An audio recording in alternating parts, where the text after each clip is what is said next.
ያ ፍላጎቱ እስካልተሟላለት ድረስ ምንን አያደርግም? ፍቅርን አይሰጥም፣ ትኩረትን አይሰጥም እና ደግሞ ጭራሽ ያስቀይማቸዋል። ውበትንም ጠባሳንም አይተው ምን ማለት መውደድ ነው። ወይ በጩኸት ሊያሳምኗቸው ይሞክራሉ። ምናልባት ወንድ ከሆነም ደግሞ በጉልበት ሊያሳምን ይሞክራሉ። እናንተ ከየትኛው ወገን ናቸው? ከህፃናት ፍቅር ላይ ናቸው ወይንስ ደግሞ ከአዋቂ ፍቅር? ሁለት የፍቅር አይነቶች። ዛሬ የምናወራው ስለ ሁለት የፍቅር አይነቶች ናቸው።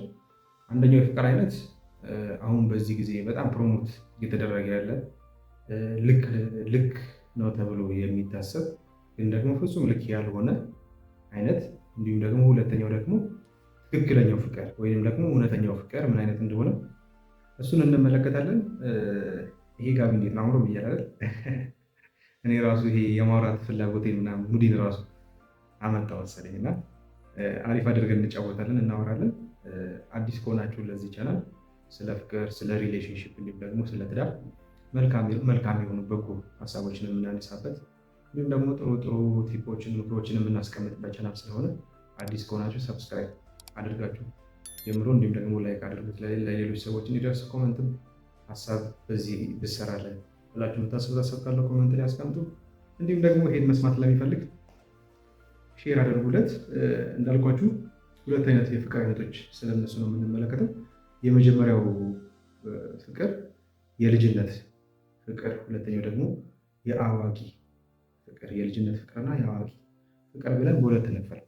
የልጅነት ፍቅር የምንለው ምን አይነት ፍቅር ነው የሚለው በዋናነት አሁን የፈለጉት ምንድን ነው? ስለ ሁለቱ ፍቅር እናወራለን። ከዛ በኋላ እናንተ የት ጋር እንዳላችሁ ትወስናላችሁ ማለት ነው። እኔ እንደዚህ ነኝ፣ እዚህ ጋር ነው ያለሁት፣ እዚህ ጋር ነው ያለሁት ብላችሁ ተወስኑና ከዛ በኋላ ልክ ከሆናችሁ በዛ ልክ በሆናችሁበት መንገድ መቀጠል ነው። ከዛ በተጨማሪ ደግሞ ልክ ካልሆናችሁ ደግሞ ራሳችሁን ምን ማድረግ ሼፕ እንድታደርጉት እንድታስተካክሉ ስለመፈለግ ነው ቪዲዮ ምሳ። ስለዚህ ይህ የልጅነት ፍቅር የሚለው ሀሳብ ምንድነው? በጣም በቀላሉ ለመረዳት በቃ ከስሙ እንደምንረዳው ልጆች ጋር እንሂድ ሀሳቡን ለመረዳት ማለት ነው።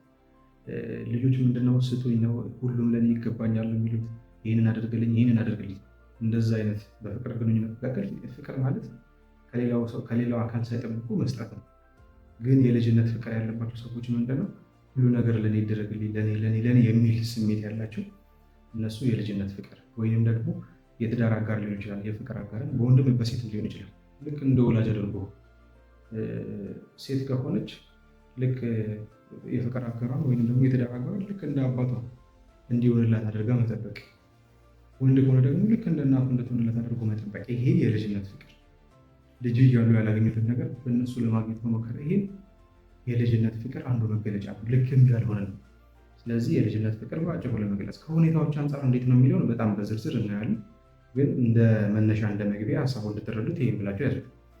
የአዋቂ ፍቅር ደግሞ ምን አይነት ነው ብንል የአዋቂ ፍቅር በንቃት ላይ የተመሰረተ ከዛ ድክመቶችንም ምን ያለ ያገናዘበ ያወቀ ነው።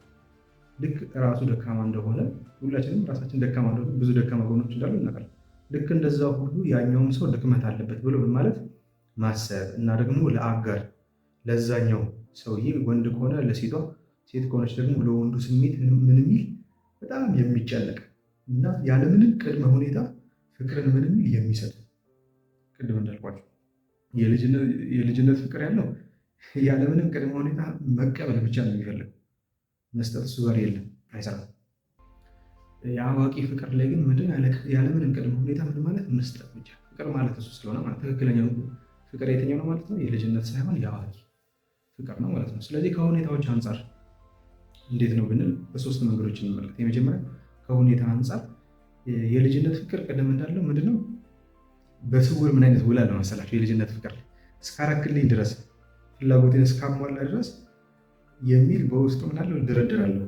ያ ፍላጎቱ እስካልተሟላለት ድረስ ምን አያደርግም? ፍቅርን አይሰጥም፣ ትኩረትን አይሰጥም እና ደግሞ ጭራሽ ያስቀይማቸዋል። አሁን አንድ ሕፃን ልጅ በቃ ያየውን ግዙልኝ፣ ያኛውንም ግዙልኝ፣ ይህንንም ስጡኝ፣ ያኛውንም ስጡኝ፣ የሰዎችንም ይቀማል ምናምን አንድ ሕፃን ልጅ እና ያ እስካልተደረገለት ድረስ ምን ያደርጋል? ያኮርፋል። ከዚህ በፊት የሚሰጠውን ፍቅርም ይተዋል። መሳም በፊት ይስን የነበረውን መሳም ያቆማል። ልክ እንደዛ ሁሉ የልጅነት ፍቅር ያለባቸው ሰዎች ምንድናቸው?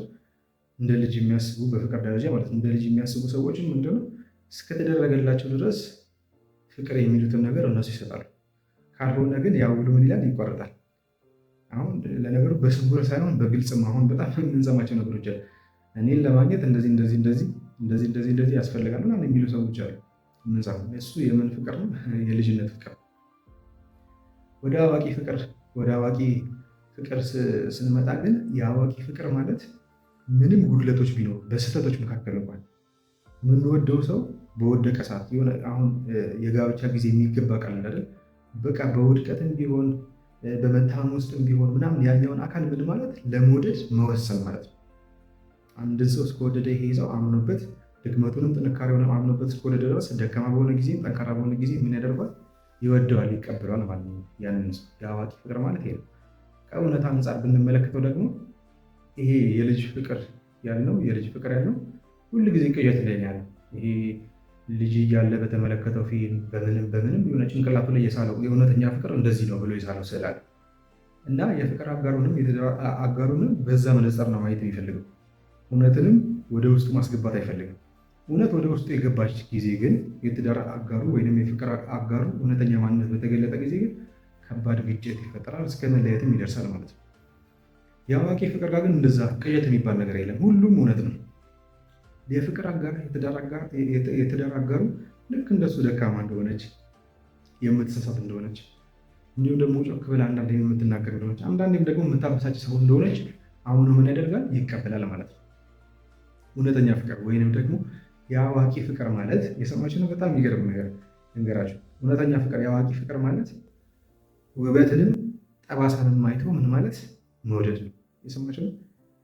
ውበትን ብቻ ሳይሆን ጠባሳንም አይቶ ለመውደድ ምን ማለት ራስን ማዘጋጀት ወይም ደግሞ መውደድ። ይሄ ትክክለኛው እውነተኛው የአዋቂ ፍቅር ትክክለኛው መገለጫ ነው ማለት ነው። ከግጭት አፈታት አንጻር ብንመለከተው ይሄ የህፃናት ፍቅር ያለው የመጀመሪያው የህፃናት ፍቅር ልክ እንደ ህፃናት ናቸው። ሁል ጊዜ እኔ ልክ አንተ ልክ አይደለም ይላሉ። ወይ በመጮህ ደግሞ ወይም ደግሞ በጉልበት ምን ማለት ይፈልጋሉ? ልክ መሆናቸውን ለማስረዳት ይሞክራሉ። ወደ ፍቅርም ስንገለበጠው ህፃናት እንደዛው እንደሆኑ ሁሉ ወደ ፍቅርም ስንገለበጠው በቃ ሁሌ እኔ ልክ አንተ ተሳስተሃል ይላሉ። ወይ በጩኸት ሊያሳምኗቸው ይሞክራሉ። ምናልባት ወንድ ከሆነም ደግሞ በጉልበት ሊያሳምን ይሞክራል። በዱላ ሊሆን ይችላል ማለት ነው። ሴትም ይማታሉ መሰለኝ አንዳንዶች። ስለዚህ በእንደዛ ምን ሊያደርጉ ይሞክራሉ? ያሳምኑ ይሞክራሉ። ካልሆነም ደግሞ ሀሳባቸውን በኩርፊያ ዝም በማለት ያኛውን ሰው ለመቅጣት ይሞክራሉ ማለት ነው። የአዋቂ ፍቅር ወይም ደግሞ አዋቂዎች ግጭት በሚፈጠር ጊዜ እንዴት ነው እንትን የሚያደርጉት? ሪያክት የሚያደርጉት ያ ግጭት የመጣው ለምክንያት እንደሆነ እና ደግሞ ያ ግንኙነታቸውን ትዳራቸውን ምን ሊያደርግ ከፍ ሊያደርግ ወደ ተሻለ ደረጃ። አሁን ለምሳሌ ህጻናት ፈተና ይፈተናሉ አይደል? በፊት ስንማር አሁን አንደኛ ክፍል፣ ሁለተኛ ክፍል፣ ሶስተኛ ክፍል፣ አንደኛ ክፍል ተፈተና ሲጨርስ እኮ ምን አለ? ፈተና አለ።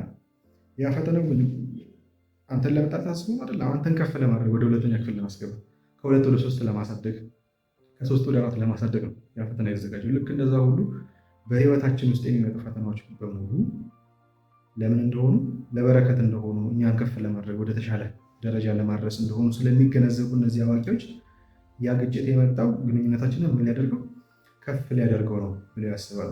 ስለዚህ እውነታውን ይመረምሩና ከዛ በኋላ የት ጋር ነው የተሳሳተው እንዴት እናስተካክለው ብለው ምን ያደርጋሉ? ወደ ማስተካከል ወደ መፍትሄ ይሄዳሉ ማለት ነው። ምናልባት ራሳቸው ጥፋተኛ ሆነው ካገኙት ደግሞ ይቅርታ ለማለት ምንም እንትን አይሉም፣ አይሰቅቁም። ይቅርታ ማለት ባለባቸው ጊዜ ይቅርታ ይጠይቃሉ ማለት ነው። ስለዚህ እናንተ ከየትኛው ወገን ናችሁ? ከህፃናት ፍቅር ላይ ናችሁ ወይንስ ደግሞ ከአዋቂ ፍቅር? ሰብስክራይብ ማድረግ እንዳይረሳ፣ ለሌሎች ሼር ማድረግ እንዳይረሳ፣ ሀሳብ አስተያየታችሁ ደግሞ ኮመንት ላይክም ደግሞ ማድረግ እንዳይረሳ። አመሰግናለሁ።